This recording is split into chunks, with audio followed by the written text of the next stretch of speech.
Tasio, des extraterrestres auraient été aperçus fin de semaine dernière dans un centre commercial en Floride, à Miami. Et depuis, c'est la folie sur les réseaux. Entre théorie, décryptage, réaction de la police et même tendance, on va aujourd'hui parler des aliens du Bayside Marketplace, une affaire qui questionne un peu l'existence d'une vie ailleurs et beaucoup notre rapport à l'information.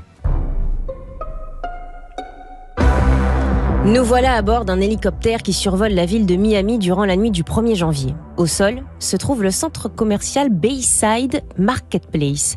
Il est entouré d'un énorme dispositif de police à cause des sirènes des voitures, c'est le Capharnaüm. Les images que Laurence vient de vous décrire sont celles qui tourneront quelques jours plus tard sur les réseaux sociaux avec TikTok et Twitter en tête de mire.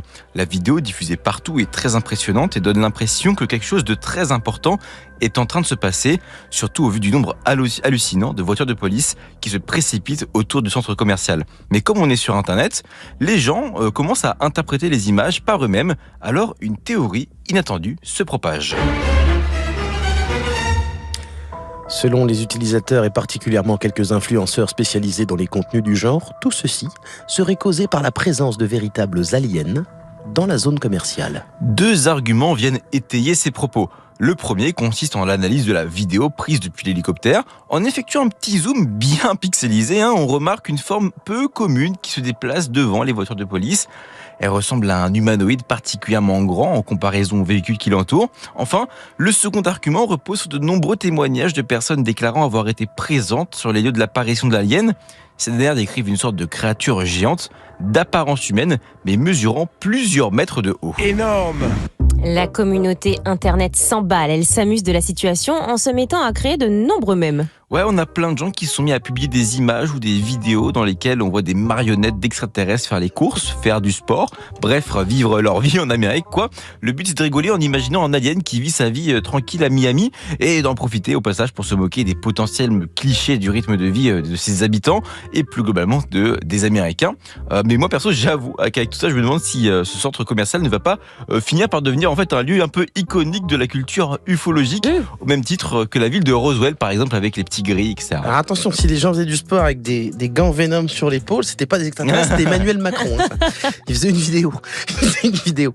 Alors bon, ok, Internet se marre, mais du coup, c'est quoi le fin mot de l'histoire? Parce qu'on imagine bien que si une rencontre du troisième type avait été avérée, les médias de France et du monde, ils seraient en boucle, ils seraient pas en boucle là sur le remaniement, ils parleraient des extraterrestres à Miami. Certainement. Bon, vous allez être surpris, mais il y a effectivement jamais eu d'alien, bien évidemment.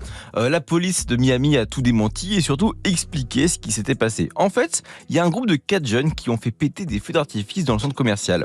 Sauf que faire ça en Amérique, c'est un peu bête, parce que ça rappelle directement le bruit d'une potentielle fusillade de masse, celle-là même qui ont marqué sombrement à de nombreuses reprises les actualités du pays. Et c'est pour ça que la police a débarqué avec autant de moyens, en fait. Et aussi pour gérer le mouvement de foule immense qu'il y a eu et qu'il fallait donc contrôler pour que personne ne soit blessé. En fait, les gens pensaient que s'il y avait autant de gens, c'est parce que c'était forcément des extraterrestres. Ah oui, forcément, sinon. Logique. Et puis la grande silhouette que les gens ont vue, c'est juste une personne avec son ombre qui du coup faisait avec la lumière quelqu'un, un effet un peu grand, quoi. Le principe de l'ombre. Une ombre. Et vu du dessus, ça faisait une grande personne. Bref, enfin, pour ceux qui sont des témoignages, il n'y a pas vraiment de contre-argument. Mais j'ai envie de dire, qui serait surpris de voir des gens mentir sur les réseaux pour attirer du buzz? D'ailleurs, mentir pour s'attirer du buzz, est-ce que c'est pas un peu le fond de commerce de toutes les personnes qui produisent des théories du complot? Si, absolument. En fait, cette affaire met une fois de plus en relief les effets qu'ont les réseaux sur le monde de l'information. D'ailleurs, les théoriciens du complot, c'est un peu, selon moi, l'antithèse de ce que sont les journalistes enquêteurs indépendants d'Internet, quand ces derniers utilisent les réseaux pour produire des dossiers de fond qui n'auraient jamais eu un pareil écho au sein des médias grand public. Les théoriciens font dans des complots qui ne passeraient même pas sur TPMP pour choquer un maximum de personnes et transformer ces audiences en pognon. Au final, Internet n'est qu'un outil et ce sont ses utilisateurs qui décident de ce qu'ils en font.